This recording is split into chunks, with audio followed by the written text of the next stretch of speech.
Most people waste the most valuable performance feedback they'll ever receive. Why? Because their ego rejects it before their brain can decode it. Someone points out a flaw in your thinking, your execution, or your leadership, and your nervous system does exactly what it was evolutionarily trained to do: defend. You rationalize, dismiss, or counterattack, and in doing so, you don't just avoid discomfort. You reject the very signal that could have made you untouchable. The highest performers don't avoid criticism. They invert it. They don't just tolerate feedback. They turn it into a weapon. This is the feedback inversion protocol. And once you understand how to install it, you'll never look at critique the same way again. Because here's the truth.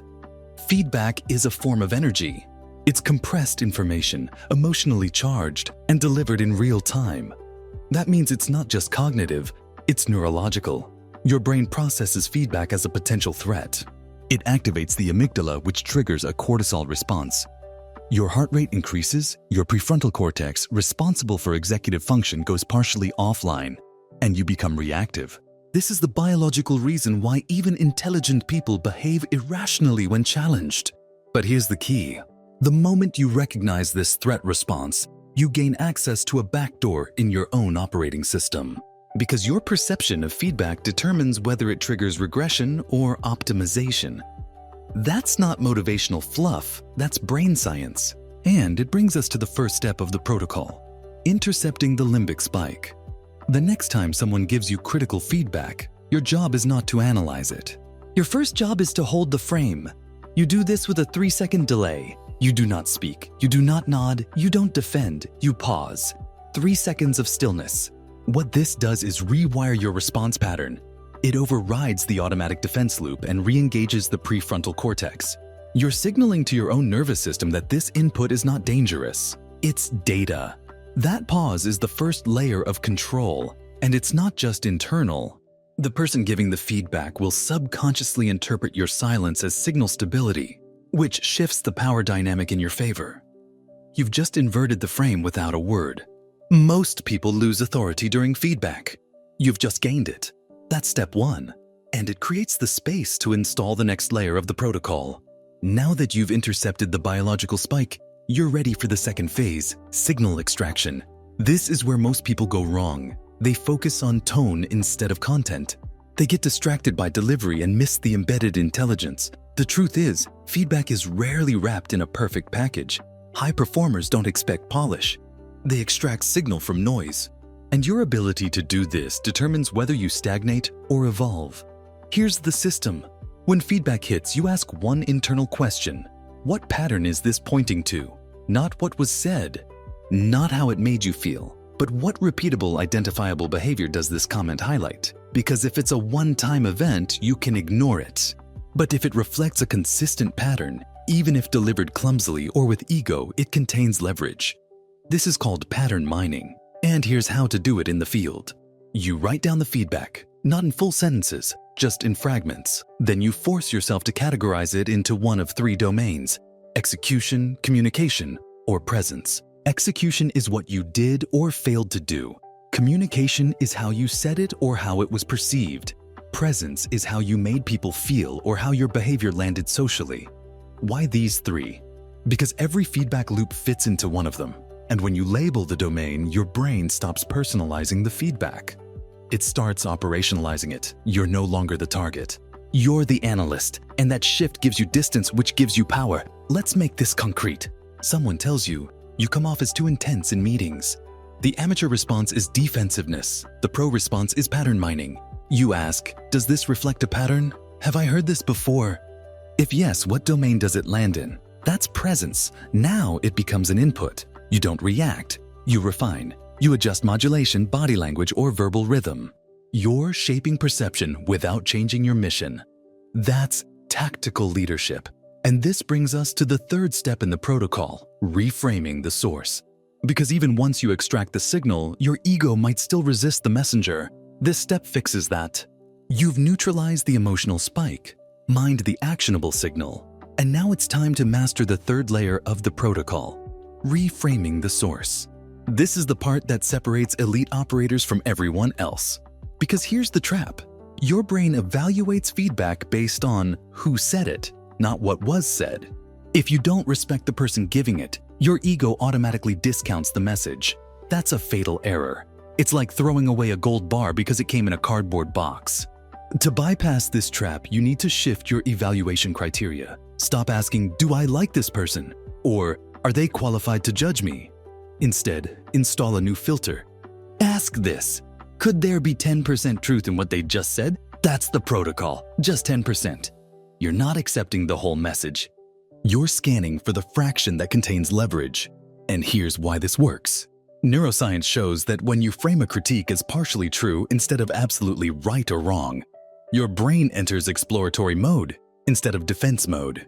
You literally activate different neural pathways, less amygdala, more prefrontal cortex.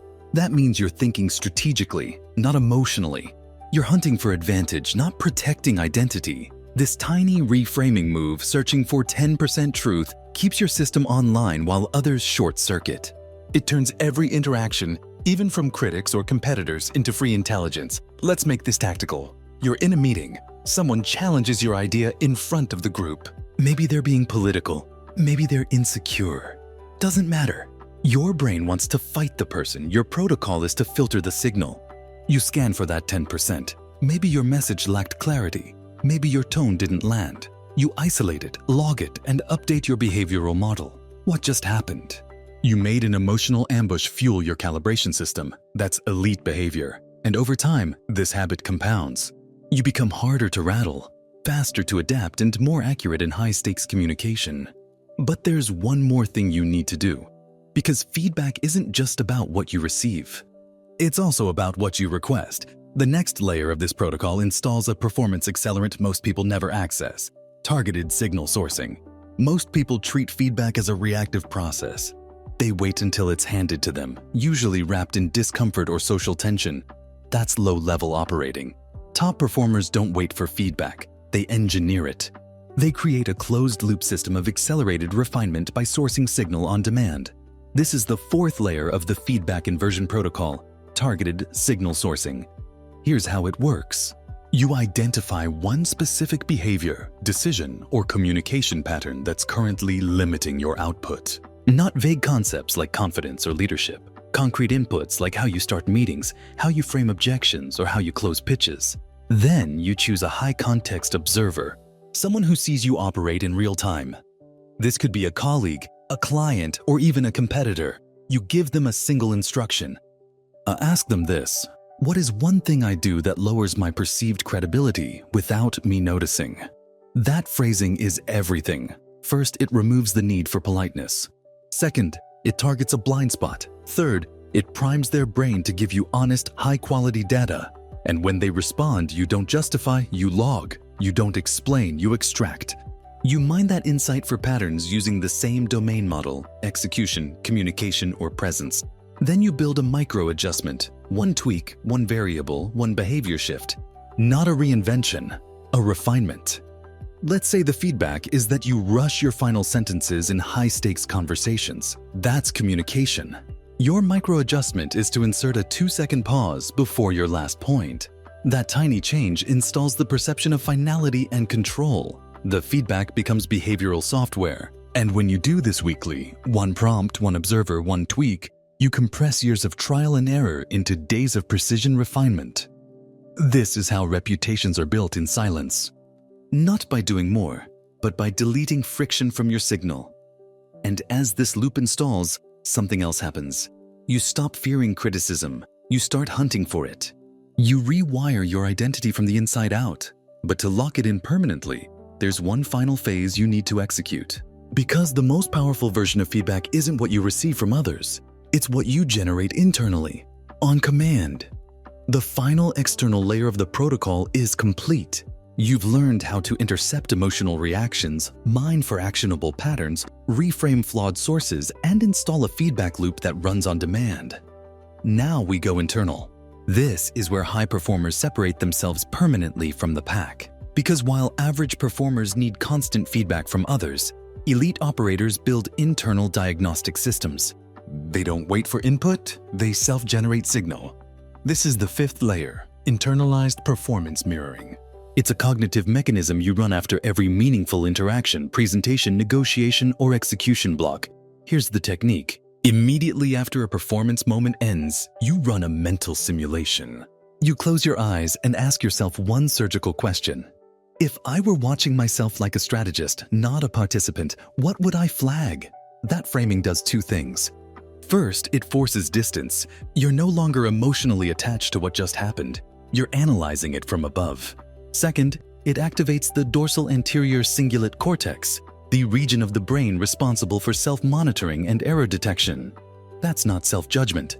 That's high-resolution pattern recognition. And the more you train it, the faster and cleaner your improvements become. But don't stop at thought. You lock the loop with a 2-minute debrief. Not a journal, not a full report, just a single entry in your refinement log. 3 lines. What went well? What reduced signal? What gets recalibrated next time? That's it. This pattern compounds. You build a mental file system of micro-refinements. Your brain starts tracking signal quality the same way a developer tracks app performance. You start optimizing in real time. And the feedback loop that used to rely on other people now runs entirely within your own nervous system. You're not waiting for growth. You're engineering it on demand. At this point, your relationship with feedback has been inverted. It's no longer something that happens to you. It's something you extract, convert, and deploy with surgical precision. But there's still one final layer that installs permanence. Because performance isn't just about upgrades, it's about identity. And if you want this system to last, the last layer of the protocol must anchor everything you've built into how you see yourself. That's what we're installing next. This is the final layer of the feedback inversion protocol, identity anchoring. Because systems are only as strong as the self-image they operate within. You can intercept reactions, extract signal, reframe critics, engineer loops, and mirror performance. But unless you see yourself as someone who thrives on calibration, the system stays external. To make it permanent, you embed it in who you are. Here's how it works. You stop labeling feedback as criticism or input. You relabel it as a loyalty test to your standard. Every time you receive feedback, solicited or not, you ask one question. Does this refine my signal or distract from it? If it refines it, you integrate it. If it distracts, you discard it without emotion. But the act of asking the question signals something deeper. It reinforces the identity of a strategist, someone who builds under pressure, who adjusts faster than the environment, and who never hides from truth. That identity has gravity. And over time, people around you will feel it. You won't need to explain it. They'll adjust their communication, their tone, even their honesty, because they'll sense that you don't repel signal, you metabolize it. And that perception builds authority without volume. Because the person who handles pressure without flinching becomes the person others trust when stakes are high. That's the result of this protocol. Not just better feedback, not just faster growth, but the psychological transformation from reactive operator to signal hunting architect. The kind of person whose presence calibrates a room because refinement is your default mode. You've now installed all 6 layers.